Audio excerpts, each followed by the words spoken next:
Find the velocity of a car traveling 2,000 meters due north in 100 seconds. So what is asked in the problem? We're going to look for the velocity.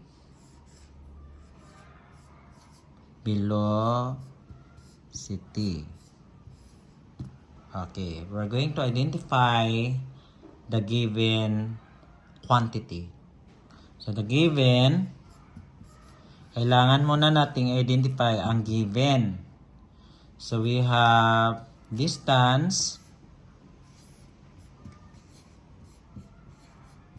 Meron siyang 2,000 meters. Tapos time, meron siyang 100 second. 100 second.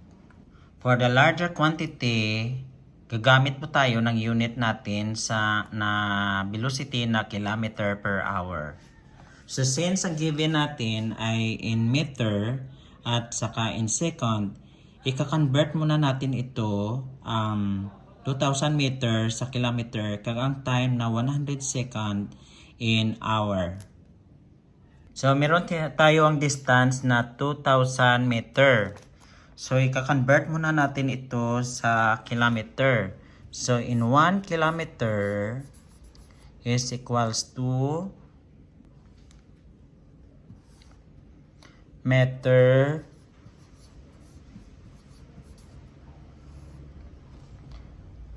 in 1 kilometer is equivalent sa 1,000 meter. Yun na. Alright. So since meron tayo 2,000 meter, ilalagay na dito ang 2,000 meter. Tapos dito rin ang 1,000 meter.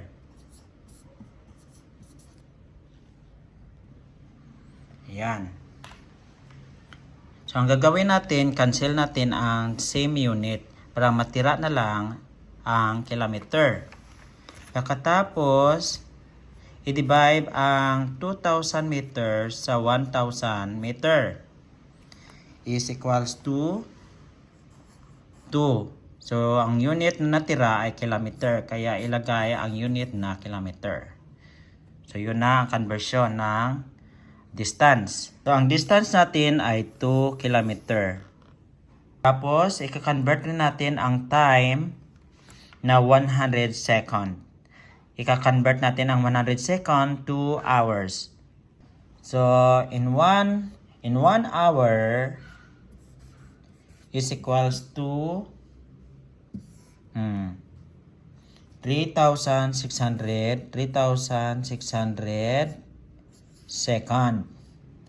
Tapos 100 second ilagay na rin natin dito kasi ito ng 100 second para i-convert. So ang gagawin ay cancel ang the same unit para matira na lang ay R equals 100 divided by 3,600.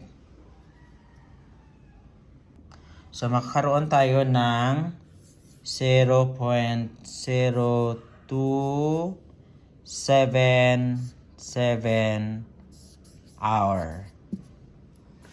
So ang time natin is 0.20277 hour. So, dito na natin i-apply ang formula ng velocity.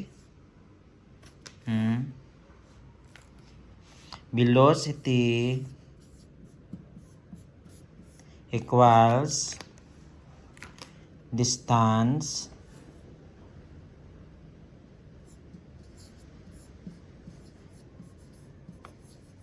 divided by time.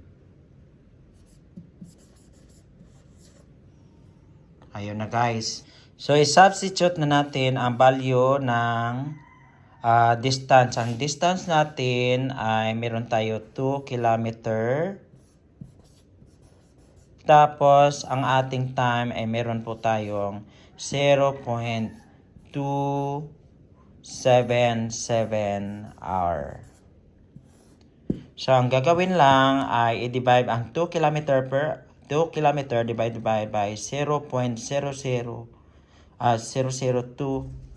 So, ang gagawin lang natin ay divide natin ang 2 kilometers sa 0.0277 hour. So, magkakaroon tayo ng 72.20 kilometer per hour. Or i-round off natin na lang sa 72 kilometer per hour.